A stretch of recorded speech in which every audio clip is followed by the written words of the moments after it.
Welcome back to Soul Mastery for the soul-led entrepreneur who desires it all, purpose, power, and profits. I am your host, Jaitali Desai, business and success mentor, who utilizes neuroscience of business to help entrepreneurs increase the impact while increasing their income.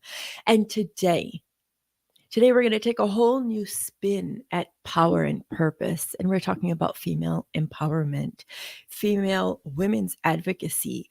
I have a special guest, Lindsey Hancock of Raw Awakening, who's going to come on and share her story. But really, guys, tap into the magic of the story, because you never know where your power is going to come from. So before I go on and on, let me bring Lindsey on, because I think it's so important to hear her story through her lens. So Lindsey, welcome on the show. I'm so excited to have you. Thank you. I'm so excited to be here. I really appreciate the opportunity to share. Yeah, I'm so excited. I actually have not heard your full story. So if you don't mind, share a little bit about who you are, what you do, and then let's just get into this, because in this environment right now, it is so important as women that we really step into self-advocacy. And well, okay, let me not lead too far into it. You start and then we can dive in. Yeah, absolutely. I appreciate your passion right off the bat. I feel like I start to get ahead of myself too. But I feel like my story can go so many different ways. There were so many things that happened on my journey and that led me to a specific path. But what I have really stepped into and become the most passionate about is advocating for women's health and giving people the tools to live a back to basics, holistic lifestyle. I was a teen when I was diagnosed with HPV and cervical cancer.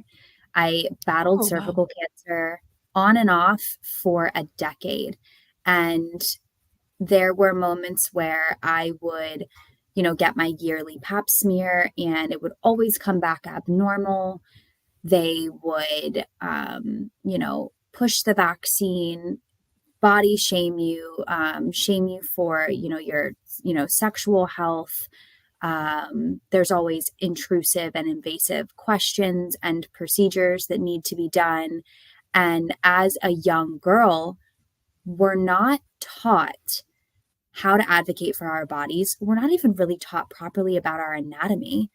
So you just kind of blindly follow these doctors, and that can lead to detrimental things. I feel like I healed my body once I stepped away from the medical world and I started asking questions and doing research, and I became my own advocate for my body. I had to undergo 8 rounds of chemo and radiation in 2012 and 13. After that, I was told I wouldn't be able to have a baby. I was told if I did conceive, I wouldn't be able to carry full term. And I had 2 surprise babies, and they were both via natural birth. Oh. So, yeah, they're my little miracles. But since then, even last year, I had my first normal pap at the age of, gosh, how old am I? 32. I think I was 31 at the time, my first normal pap.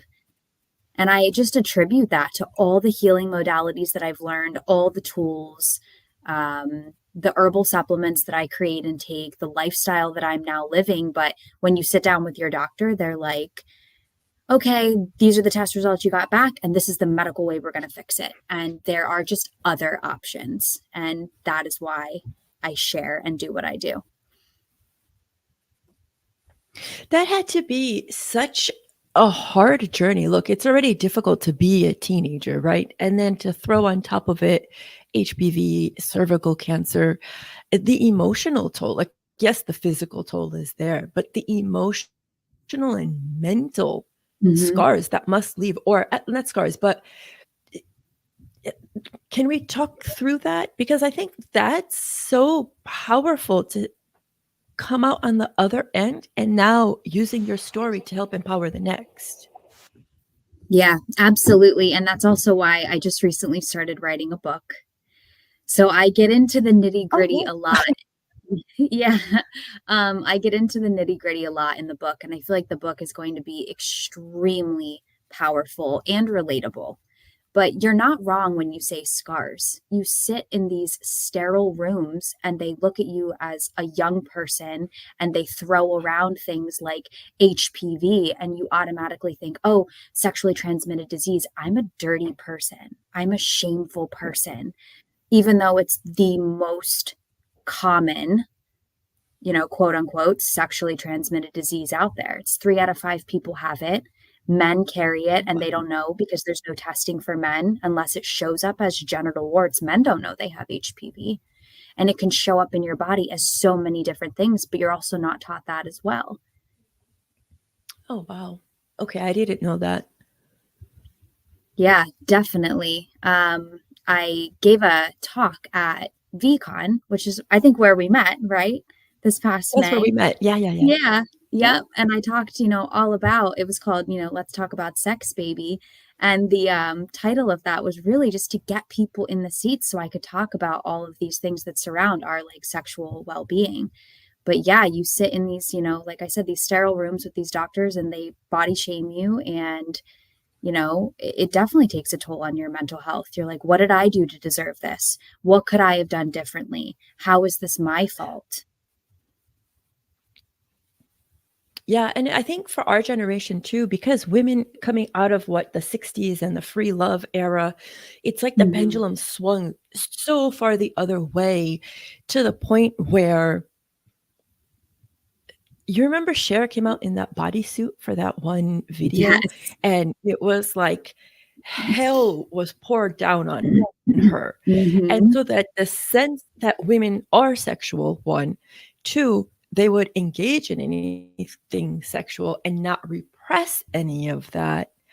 I Mhm. mean, this is so nuanced and it's so multi-layered. So how did you start to move through this, not just physically, but like again, emotionally and mentally? Because I think that's still such a big, it's still a taboo, even now in this day and time, for women to be explorative, so to speak, right? And to say, like, okay, well, I don't just magically have babies. Things have to happen to have that happen.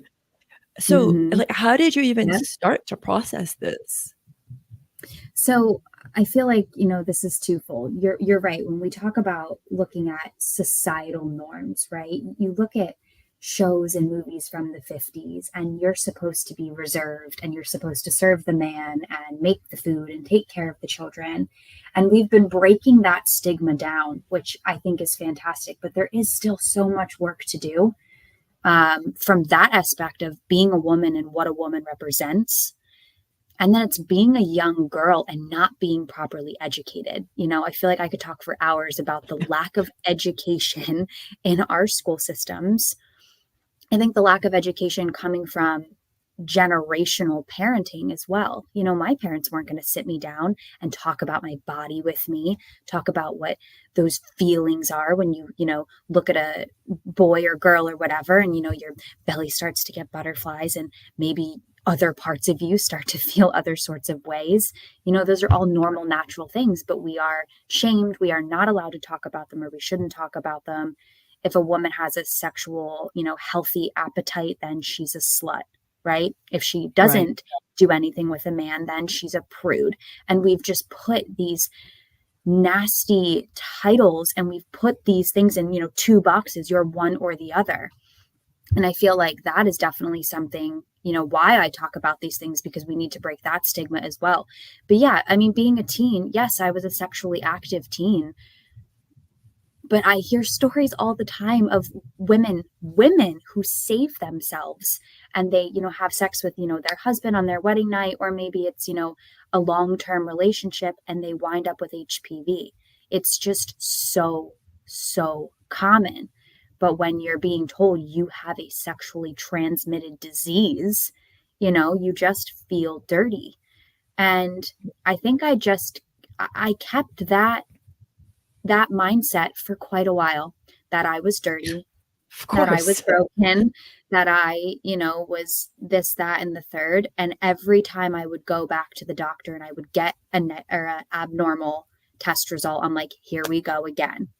And I went through so many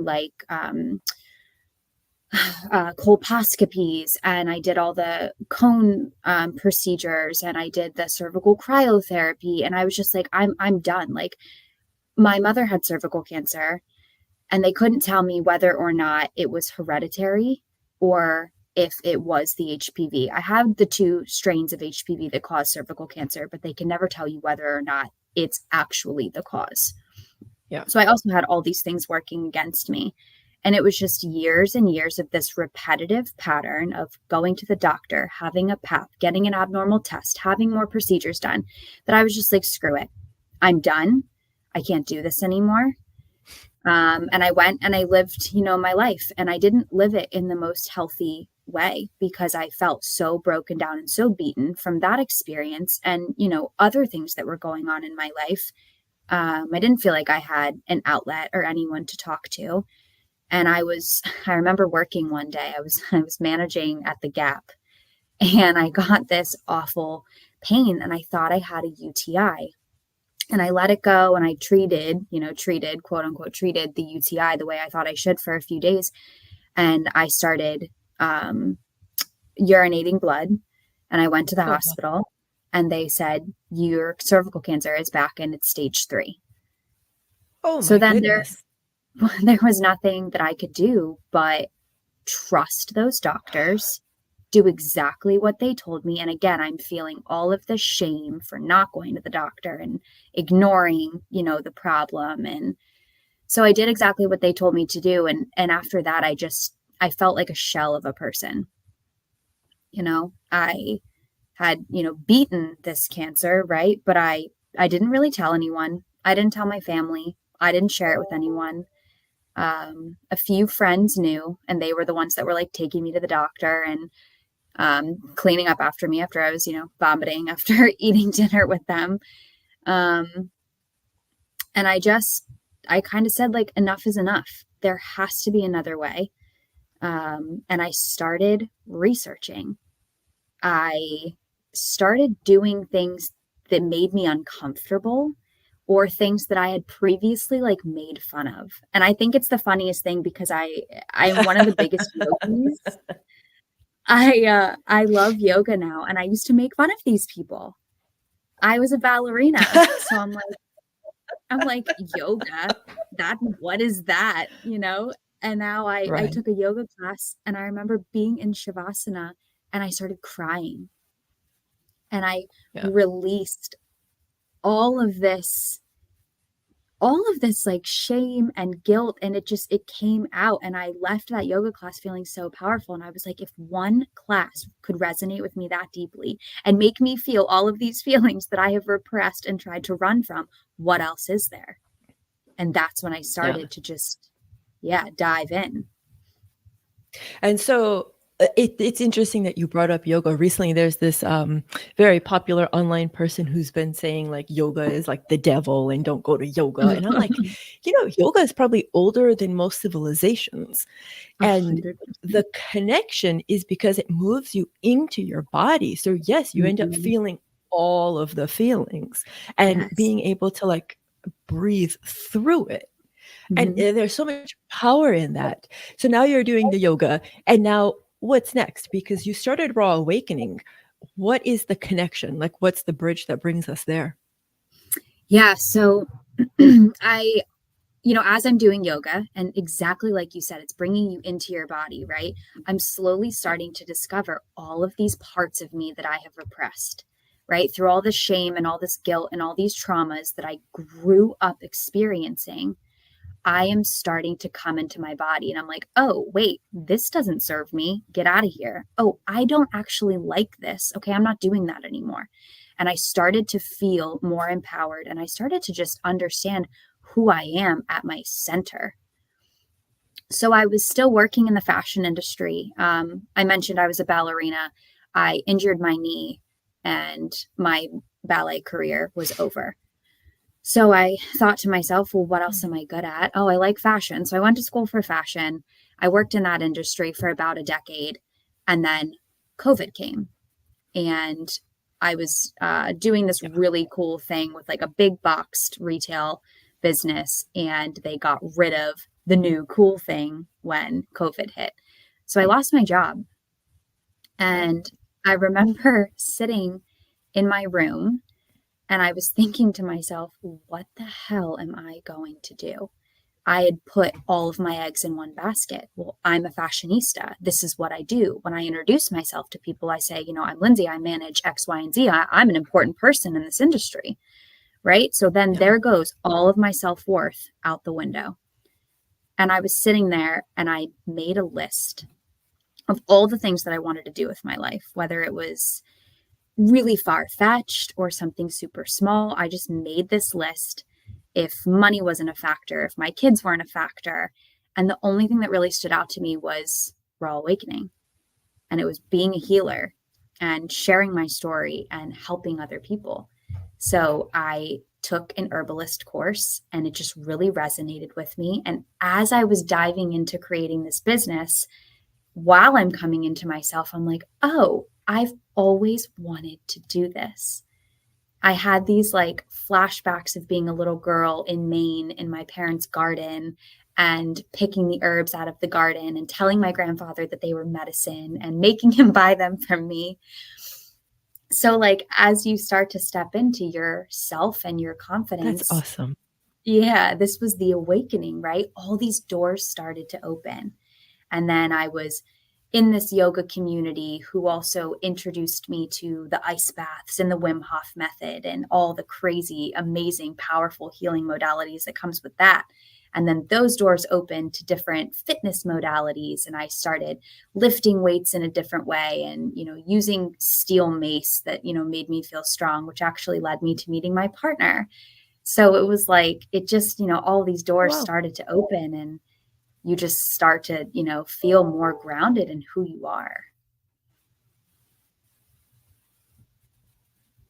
That's absolutely beautiful. And it's funny. So, in human design, they're the manifesting generators. I am one of them. And the story sounds very resonant because all of these things, you have this passion for this, you have this passion for that. And then all Mhm. of a sudden the path opens up in front of you and you're like, oh, now I get to use all of my skill sets and here I am. Yes. So how beautiful it is Mhm. that you followed the breadcrumbs. I think we talked about this when we met.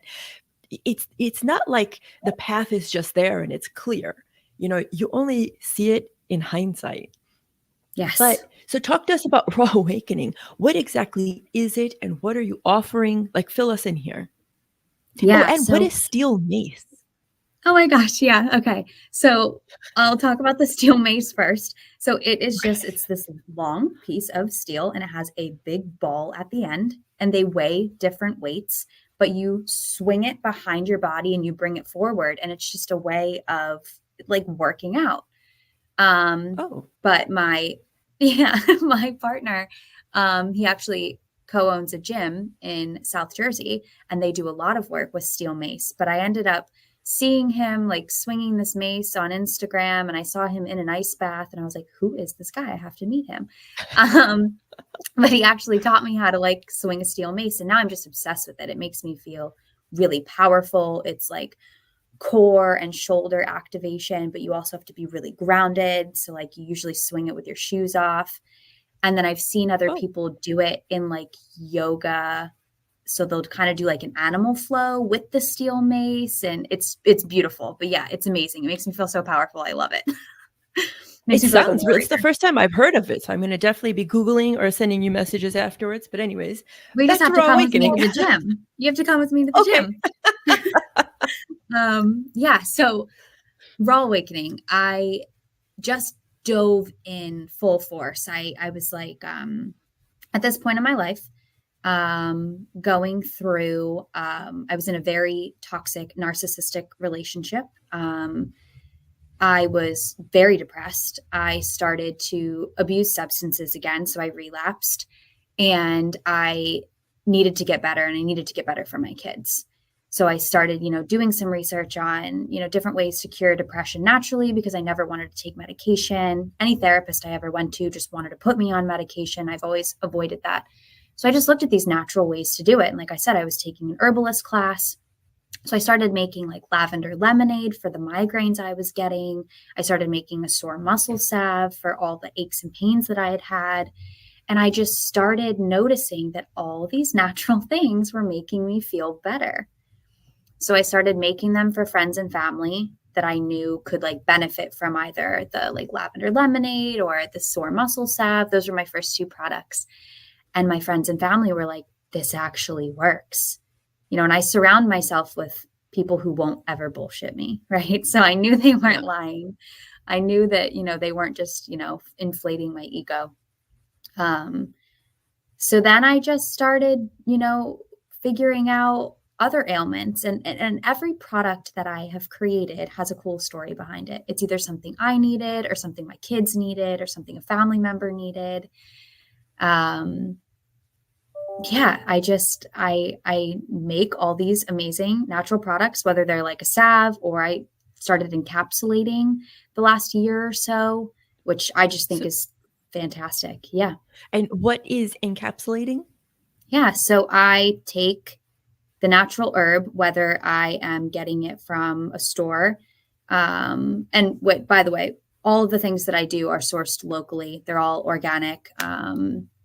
Most of my products are vegan or could become vegan. But I'm taking the herb or the flower or the mushroom, grinding it into a powder, and then putting the powder into a capsule. So you can actually take it like a pill. Okay. Yep. So all the salves are like topical, and then all the capsules are ingestible. So are these like based on consultations, or people can come to your website and buy what they kind of pick and choose, or how are they going to get this from you? Yeah, both. So if you kind of already dabble and you already know what you need, you can go to the website. But I always offer a free like 15-minute connection conversation where you let me know what supplements you're on, what things you're struggling with, and where you want to be. And then we create the roadmap together, and we do it as slow or as fast as you want. I have a couple clients. I have one woman I'm working with now. She has chronic sneezing, and she has been to every doctor, every ENT.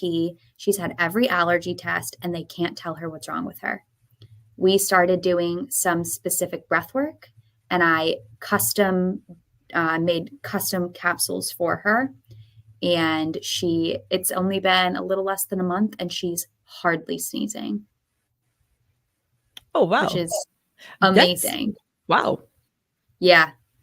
And connected with the breath work. So that must be really like breath work for anything is so powerful, but this must be so relieving actually for her, right? Because like constant sneezing, that's painful. Absolutely. She only ever got relief if she was, laying down in bed or tipping her head back. Who can walk around like that? Sleeping is, but you can't just lay in bed all day as much as we want to. Exactly. And she's very, very active. So like something like that hinders you. Modern medicine isn't helping. They usually have one way of thinking. And I always like to preface, so grateful for our doctors, so grateful for the medical advances. But sometimes they cloud our judgment. There's usually only one path. And I think that, getting our body back to like our ancestral basics is so important. And then if you need the modern medicine, it's there for you, but it shouldn't be where we go first. We've been conditioned to do that, and it's not what's best. What I think is cool, of course, this is not like international, but a lot of hospitals are now incorporating what we would consider like woo practices from surgeons coming in to do Reiki, or even those that are coming in that are praying before, whatever your God is, doesn't matter. But the thought that there is something external to just the knowledge, right? Not discrediting the knowledge, but there's more to life. There is something out there that says, okay, tap into me, and then let's see the magic that can be created. So I think that hopefully like that becomes the new trend, right? Or trend, because I don't have a better word, new practice.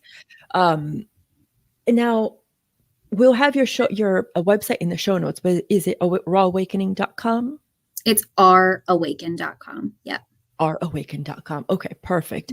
And before we sign out, what is well, first question, what is something you wish you had known from an empowerment standpoint Mhm. that you would like a young girl to know today? So much. That's why we're writing the book. But, and to kind of piggyback off of what you just said while answering your question, everything is connected, right? So I'm sitting in these rooms being told that I have HPV and I have cancer and I'm being shamed for this. But now I have realized I might not have gotten cancer because of my genes and DNA. I might not have gotten cancer because the HPV I had the two strains that cause cervical cancer. I believe that it was the trauma that was being stored in my body. I believe that it was all of the shame that I had repressed, having sex for the wrong reasons, letting specific energies enter my body and then just ignoring it and putting my head down and grinning and bearing it and moving on or repeating all these negative patterns. Yeah. Everything is connected and we make choices and decisions because it's life, but we also make mistakes and that is okay too. So I think for any young girl, it is okay. It is okay to make mistakes. It is okay to mess up. It is okay to make choices and then change your mind and make a different choice and change your mind again.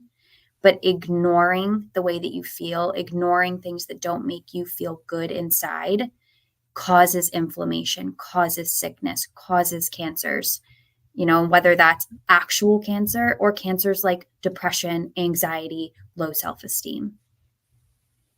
Yeah. That's powerful. And a great book is, well, when Lindsay's comes out for sure. But in the meantime, Louise Hay's You Can Heal Your Life. Like Okay. she really dives into it, sharing, like it's the dis-ease. There's an uneasiness. And until Yes. you start addressing that uneasiness, it's not going anywhere because energy cannot be destroyed. It's only Right. transformed. So Yep. great, you had this negative thing happen. Now you've held on to it, and shame is insidious. Oh, I mean, yeah.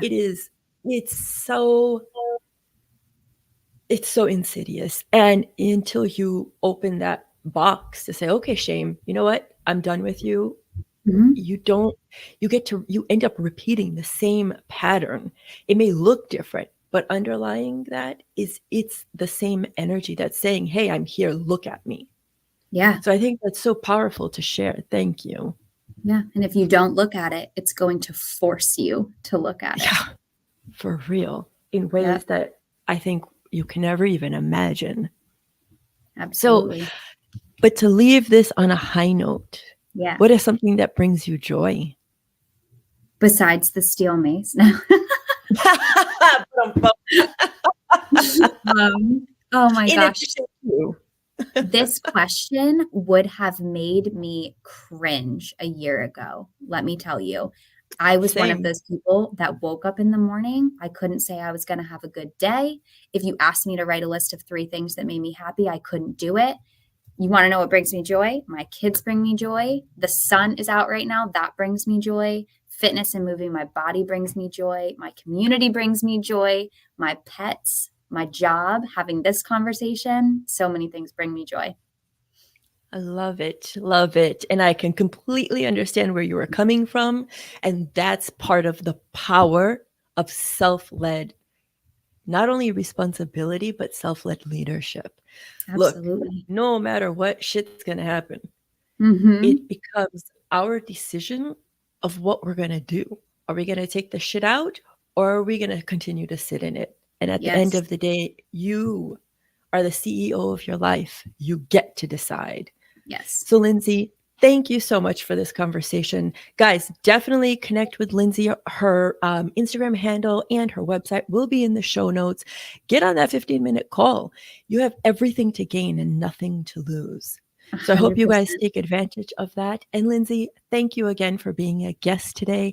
And like always, guys, we're wishing you a beautiful day. And until next time, again, remember, this is your one life. It's not a dress rehearsal. Be the CEO and act accordingly. Until next time, thank you so much. Thank you.